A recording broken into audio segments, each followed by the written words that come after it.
Köszöntünk mindenkit, ez itt a Masüsz Insights Sport Podcastja. Mitől lesz sikeres egy sportszövetség? És hogy kerül a kispályás labdarúgó válogatott a világranglista 4. helyére? Erről Móré Bendegúzzal, a Magyar Szokka Sportszövetség elnökével beszélgetünk.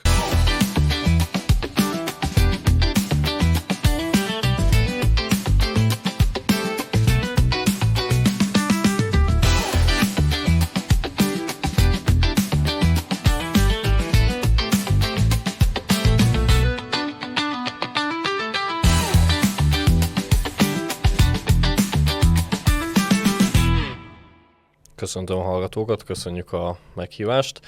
Maga a Szokka az a kispályás labdarúgásnak egy nagyon gyorsan fejlődő válfaja, és azt tudom mondani, hogy az elmúlt 5-6 évben nem csak Magyarországon, de a világon is egy világhódító útjára indult maga a sportág. Ugye maga a kispályás labdarúgás az nagyjából a 70-es évektől népszerű, mind Magyarországon, mind pedig Európában, főleg itt Közép-Kelet-Európában. Miért volt erre szükség, hogy ez így elinduljon, mondjuk a nagypályás foci mellett?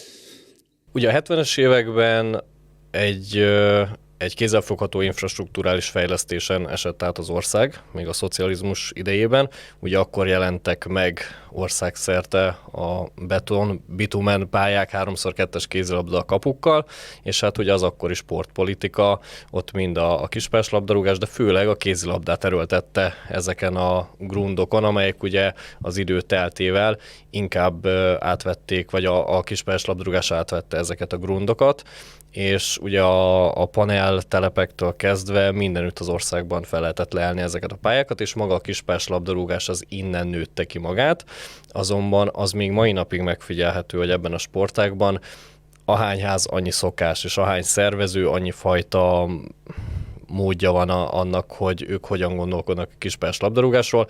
Mindig Debrecen és Hajdúböszörmény példáját hozom fel ebben a tekintetben, ami Debrecenben egy kőbevésett szabályrendszer szerint működik most már lassan 30 éve a városi kispályás bajnokságban, az 20 kilométerrel arrébb egy másik településen homlok egyenes teljesen más szabályrendszerint működik, de ez jellemző egyébként nem csak hazánkra, hanem globálisan is vizsgálhatjuk ezt a problémát, hiszen ahány kultúra, annyiféle megközelítése volt a kispályás labdarúgásnak, és talán ezért volt időszerű az, hogy ezt az egész sportágat egy picikét rendszerezett formában, új elemekkel, itt már beleértem azt is, hogy már a futszálnak a megjelenése, az én úgy gondolom, hogy nagyon jó hatással volt magára, a klasszikus kispályás labdarúgásra, és ebből egy nagyon innovatív módon nőtt ki maga a Szokka is. Először ugye a nagyobb közvélemény a hazai rendezésű világbajnokság környékén találkozhatott, mert volt ilyen is, Magyarország világbajnokságot rendezett Szokkában, méghozzá Kőbányán volt a centerpálya, az egyetlen pálya, de hát ahol lehetett szurkolni a magyar válogatottnak, és az az út, amit azóta bejárt egyébként a Szokka, az egy igencsak figyelemre méltó, hiszen beszélgetésünk időpontjában a Magyar Szokka válogatott a világranglista 4. helyén áll, ugye, amihez gratulálunk egyébként egyrészt a szövetségnek, másrészt a válogatottnak. Mi kellett ez a 4. helyhez? Nagyon nagy szerencse, mint oly sok sportágban, de természetesen az elmúlt, én azt hiszem, hogy 3-4 évnek az a szisztematikus munkája, ami már nagyjából a 20-as évektől datálható. Ugye 2017 óta van jelen a Szokka sportág Magyarországon, 2021-től sportszövetségi formában működünk, és azt tudom mondani, hogy innentől számíthatjuk azt, amikor már egy olyan formát öltött mind a szövetség által, mind pedig a csapatok által a sportág, hogy tényleges eredményeket tudhatunk magunkénak. A világranglistán elért 4. hely azért csalóka, itt nagyon sok olyan összetevőnek kellett teljesülnie, hogy mi most 4. legyünk, ami nem feltétlenül tükrözi a valóságot. Én ezt is el szoktam mondani, de természetesen ez egy nagyon szép eredmény. Ugye ez ez abból áll össze, hogy az elmúlt 5 évben a világeseményeken hogyan teljesítettünk, ennek az átlagát súlyozza a Nemzetközi Szövetség, illetve az elmúlt 1 évnek a kiemelt nemzetközi eseményein nagyon jó szereplést nyújtott a magyar szokkaválogatott, így a 15. helyről egészen a 4-ig ugrottunk előre. Persze ez egy nagy siker nekünk. Hány csapatot rangsorol a nagyságrendileg? 73-nál készítették magát a világranglistát, azóta Koszovó és Jamaika is csatlakozott a világszövetséghez, tehát most már 75 együttesből nézhetjük a magyar válogatottnak ezt a 4. helyét. Természetesen ez egy összetett képlet, és ez kellett az, hogy mind hazai környezetben, mind pedig nemzetközi környezetben mi is fejlődjünk, mint szövetség, illetve együtt fejlődjön a háttérország, és együtt fejlődjön a válogatottnak a teljesítménye is. És a válogatott, illetve a szövetségnek a teljesítményét a Nemzetközi Szövetség is hát valamilyen szinten respektálja, hiszen azt az újító, innovatív lépéseket, amiket a hazai szövetség rendszerint elvégez, bajnokságról bajnokságra, illetve nem, inkább úgy mondom évadról évadra, azért ezt nemzetközileg is valamilyen szinten érzékelik, és nagyon sok mindenben kikérik a véleményünket, mondom ezt így többes számban, tehát a magyarok véleményét kikérik. Milyen lehet a jövőkép? Hova futhat ki ez a kispályás labdarúgás? Én úgy gondolom, hogy tényleg odafigyelnek a szavunkra, és figyelik azt, hogy Magyarországon hogyan fejlődik maga a sportág, és azért, hogyha a világranglistát nézzük, talán mondhatom azt, hogy ha a válogatott teljesítményében nem is feltétlenül reális, mert hát olyan válogatottakat előzünk meg, mint a tavalyi világbajnok, vagy 2 évvel ezelőtti világbajnok Omán, Horvátország, vagy éppen Németország, de magában a munkában és abban a szakmai fejlődésben, amit a Magyar Sportszövetség produkál, én úgy gondolom, hogy ez a 4. hely ez még talán egy picit bántó is. Én azt hiszem, hogy a top 1-ben ott vagyunk, mert azért nyomon követem azt, hogy a többi ország és a környező országok hogyan fejlesztik magát a sportágat. Én azt látom, hogy a legszervezettebb bajnoki rendszer, a kiválasztás, a körítő programok, az, ahogy próbáljuk megfogni a sportágat minden szegmensből, lásd női szokka, utánpótlás, egyetemi sportba való bekapcsolódás, tehát nagyon sok olyan innovatív elemmel próbáljuk magát a munkát kiegészíteni, ami nem csak arra fókuszál, hogy legyen egy jó nemzeti válogatottunk, és évente 2-szer megmérettessük magunkat a nemzetközi mezőnyben, hanem ténylegesen a mindennapokban én azt hiszem, hogy egy komoly munka zajlik a szövetség keze által, és erre bizony azért felfigyeltek a körülöttünk lévő országok, és ki szokták kérni a véleményünket. Természetesen azért itt fontos elmondani azt, hogy teljesen más struktúrában működik akár egy moldáv, vagy éppen egy lengyel szövetség, más a merítési lehetőségük is, más a sportfinanciális oldala ennek, de hébe-hóba azért megtaláljuk azokat a közös pontokat, amelyek mentén nemzetközi szinten is össze tudjuk ezeket a dolgokat hangolni, és egyre jobban afelé megy, függetlenül attól, hogy amatőr sportágról beszélünk, tehát amikor most erről is beszélgetünk, azért azt nem szabad elfelejteni, hogy ez továbbra is amatőr, szabadidős sport, amatőr sportolóknak szól, és emiatt azért a rendszert is nagyon nehéz ebben megtalálni, már csak abból kifolyólag is, hogy a résztvevők, ők ugye nem profi sportolók, ők a szabad idejükből áldoznak erre, és például egy világeseményen is úgy tudnak eljönni a játékosaink a válogatottból, hogy ki kell őket kérjük a tűzoltóságról, vagy éppen a GLS-ből, nem tudom, hogy most ez márka megjelenítésnek számított-e, de volt ilyen játékosunk, akiket ki kellett kérni a világbajnokságra. A női focit említetted, illetve a női kispályás labdarúgás, vagy női szokkát, ha úgy tetszik. Hogyha jól tudom, akkor az első nemzetközi válogatott mérkőzést azt a magyarok így van, játszották. Magyarok, tehát női válogatott szokka mérkőzést magyarok játszották. Az első hivatalos nemzetközi szokka eseményt azt mi szerveztük meg Hajdú-Szoboszlón, az országos nagy döntőkkel párhuzamosan 4 csapat vett akkor részt tavaly is, illetve tavaly előtt is ezen a rendezvényen, és ezzel mi büszkélkedhetünk, mi voltunk a világon az elsők, akik a női szokkát megszólították, és azt tudom mondani, hogy egy nagyon produktív folyamat indult el, hiszen most már a lengyelek, a görögök, és úgy látjuk, hogy Németország, illetve Portugália is egyre fogékonyabb a női szokka iránt. És a női labdarúgás is egyébként egyre szélesebb természetesen, igen. tömegeket szólít meg, akár nézőként is. Milyen élvezeti értéket nyújtanak ezek a mérkőzések? Mondjuk, hogyha a női szokkát nézzük, azért vannak látványos támadások, védések? Nehéz helyzetben vagyunk, amikor ezt értékelni kell, hiszen azért a női labdarúgásnak mindig van egy olyan negatív visszhangja, hogy szakmailag nem feltétlenül a leglátványosabb, de mivel itt a kispályáról beszélünk, talán itt a játék gyorsasága miatt ügyesebb játékosok is eljönnek a válogatottakkal, vagy nemzetközi csapatokkal, és azt tudom mondani, hogy emiatt látványosabb, mint például egy nagypályás női magyar bajnoki mérkőzés, és ezt minden bántás nélkül mondom.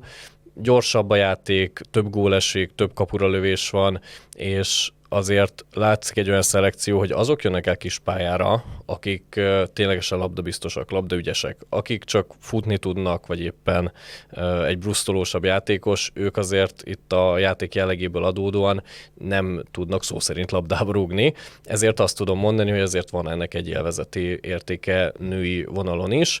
Most lesz egyébként majd áprilisban a Szokka Bajnokok Ligája Portugáliában, ott már azért ízelítőt fogunk kapni abból, hogy hol tart jelenleg legalábbis Európában a női szokka. Eddig láttuk a lengyeleket, a horvátokat, láttuk a belgákat, de biztos vagyok benne, hogy most ezzel az új versenysorozattal újabb kapuk nyílnak meg a sportág számára, és ez már egy viszonyítási alap lesz számunkra is, hogy a júniusi harmadik női szokka nemzetközi eseményünkre kiket fogunk meghívni. Ha megnézzük az elmúlt időszakot, ami mondjuk ide a 4. helyhez vezetett, te milyen eredményekre vagy a legbüszkébb, vagy melyekre vagy a legbüszkébb?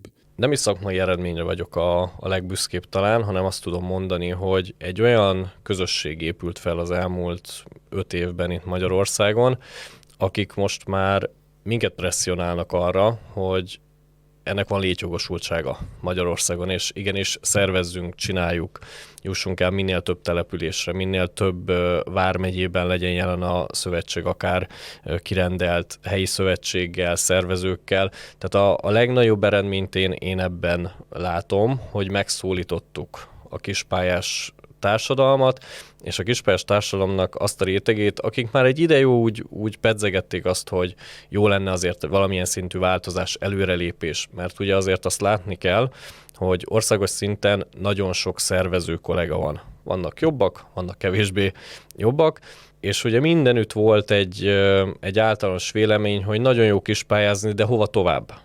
És mi azt a réteget szólítottuk meg, akinek van további célja a kispályás labdarúgással, válogatott tud lenni, el tud jutni nemzetközi eseményekre, akár klubcsapat szinten, akár a válogatott tagjaként, be tud kapcsolódni ebbe a sodrásba, amit a szokka világa nyújt, és az elmúlt években egy olyan közösség, alkotói közösség alakult ki, akikkel jó együtt dolgozni. Természetesen a szakmai sikerek is adottak, és minden nagy képviség nélkül mondhatom, hogy azért az országban, amikor a kispályás labdarúgásról beszélünk, és akár a téli teremtorna szezont vizsgáljuk, akkor a Szokka, a Sportszövetség rendezvényei azok magasan a legjobbak között vannak, vagy a legjobb, és ezt úgy mondom, hogy a volt NB1-es, vagy jelenlegi NB1-es futszáljátékosok is csettintenek, és ők azt mondják, hogy egy olyan rendezvényt kapnak ilyenkor, mint hogyha ők a Bajnokok Ligájában lennének, és ezek mellett, vagy ezeknek az együttese azt hiszem hozzájárult ahhoz, hogy most már a válogatott is egy olyan szakmai útra lépett, amely a következő években sikeres lehet.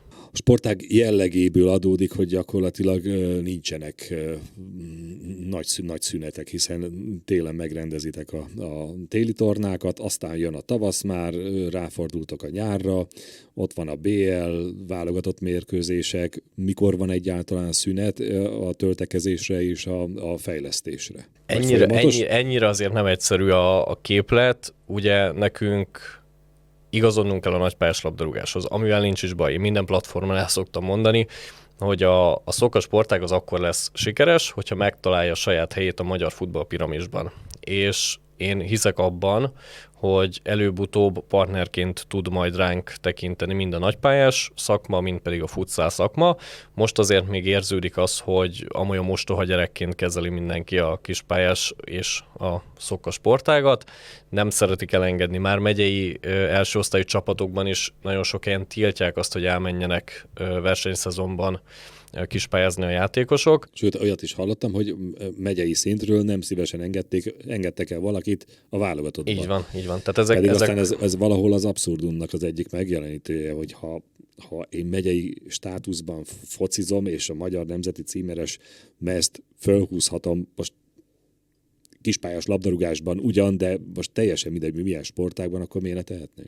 Sajnos ez a negatív példa, vannak pozitív példák is országszerte, de még mindig ez a jellemzőbb, hogy félnek attól, hogy itt megsérülhetnek a játékosok, félnek attól, hogy egy más perspektívából tekinthetnek a labdarúgásra, de ezektől függetlenül én azt hiszem, hogy maga a szokka sportág az a következő években egy meghatározó pontja lehet a magyar sporttársadalomnak, és hogyha ehhez minél több partnert találunk, és most már tehát egyre több a pozitív példa. MB3-ból Cigán Dese csatlakozott a sportszövetséghez az elmúlt hetekben, Máté Szalkai labdarúgó szakosztály, jönnek folyamatosan a felkérések, tehát azt tudom mondani, hogy azért elindult egy pozitív folyamat, csak ez egy lassú harc lesz, és ehhez viszont szükség van mindenkire, aki ebben aktív résztvevő.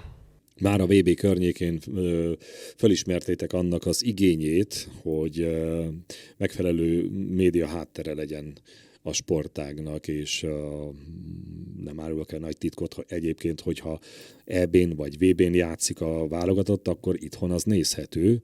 Magyar kommentátor ott ül és közvetíti. Ez ennyire egyértelmű, hogyha népszerűsíteni akarjuk, akkor megvesszük a jogot és közvetítjük? Természetesen a mai világban én úgy gondolom, hogy ez már elengedhetetlen. Nálunk van egy mondás Hajdúságban, hogy nem elég kikölteni a tojást, hangosan is kell hozzá kotkodálni.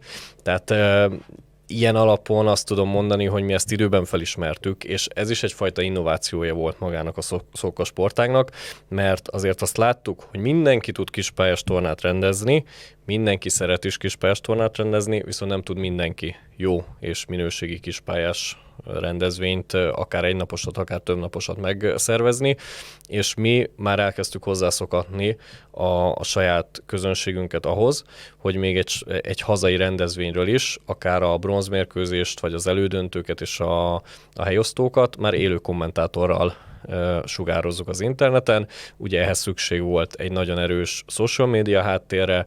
Itt azért kiemelem azt, hogy az elmúlt években nagyon fontos partnerünk volt ebben a Trollfoci, akik minden egyes világeseményről élőben a helyszínen tudósítottak, bejelentkeztek, nyilván a maguk módján, tehát egy kicsikét a viccesebb oldalát, vagy az emésztetőbb oldalát fogták meg a dolgoknak. De azért mindenképpen népszerűsítették. Természetesen, tehát azért azt látjuk, hogy az elmúlt 2 világbajnokságon, vagy a Copa Amerikán milliós megtekintéseink voltak, és ugye emellé hozzátársult az, hogy a hivatalos oldalainkon természetesen sportszakmailag elismert kommentátorokkal, Nagy Viktorral például, és egy profi háttérstábbal közvetítettük a mérkőzéseket, és azt tudom mondani, hogy ma már, hogyha nem közvetítünk valamit, akkor szó éri a ház elejét, mert mindenki várja, a családtagok, a szurkolók, akik azért benne vannak a közegben, és egyébként ebből is látszik, hogy szeretnének fejlődni a kisebb csapatok, vagy azok a csapatvezetők, akik most még esetleg nincsenek ott az elitben,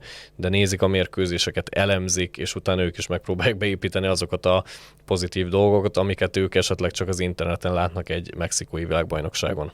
Másik ilyen ráeszmélés, vagy hangsúly, ami az utóbbi években domborodott ki, ez az utánpótlás, illetve az utánpótlás válogatottnak a kiépítése.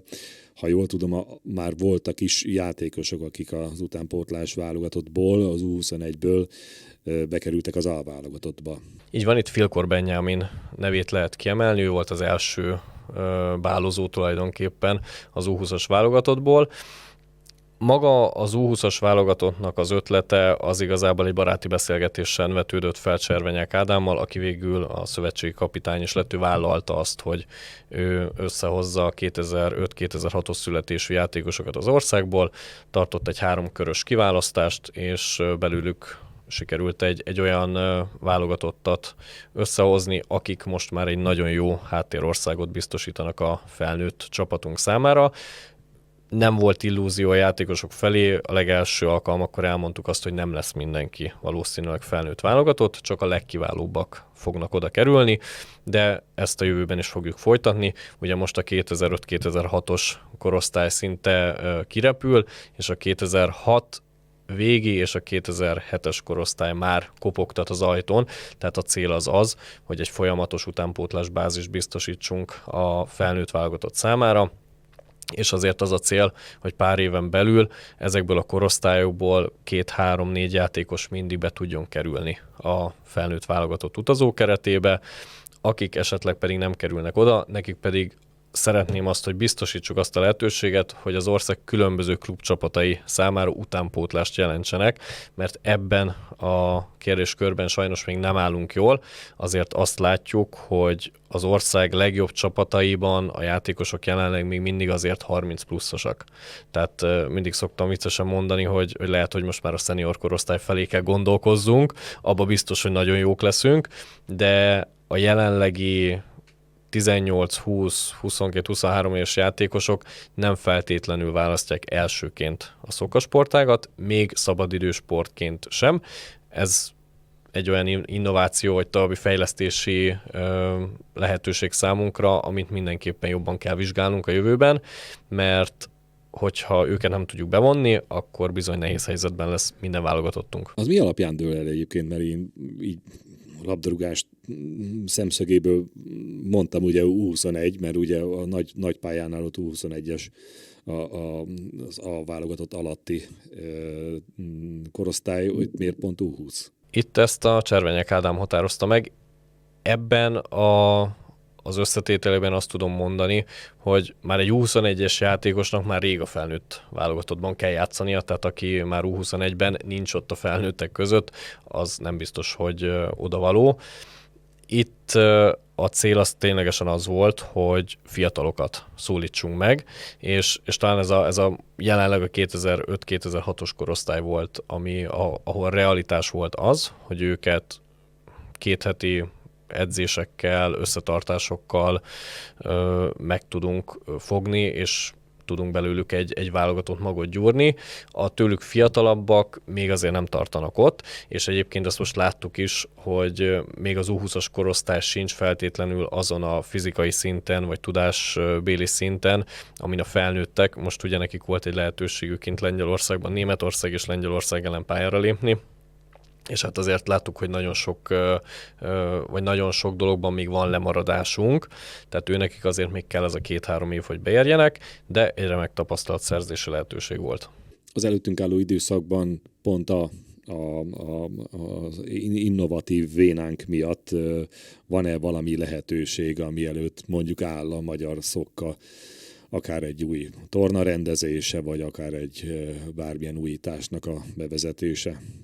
Mindenképpen az egyik legfontosabb újítása ennek az évnek az lesz, hogy egy nemzeti bajnokságot létrehozunk 10-12 csapattal, ez csak budapesti rendezést jelent, ez egy 5 fordulós bajnoki rendszer lesz, ilyen még nem volt az országban, legalábbis a kispályás labdarúgásban, hogy 5 fordulón keresztül egy helyszínen folyamatosan bajnoki struktúrában versenyezzenek a csapatok, mivel a futsal NB1 is 12 csapatos, én azt hiszem, hogyha 10-12 csapattal meg tudjuk rendezni az ország első ilyen jellegű bajnokságát, akkor nem lesz szégyenkezni valónk, és innen fog az első 2 helyezett csapat kvalifikálni a Szokka Bajnokok Ligájára, amely idén is októberben Krétán kerül megrendezésre.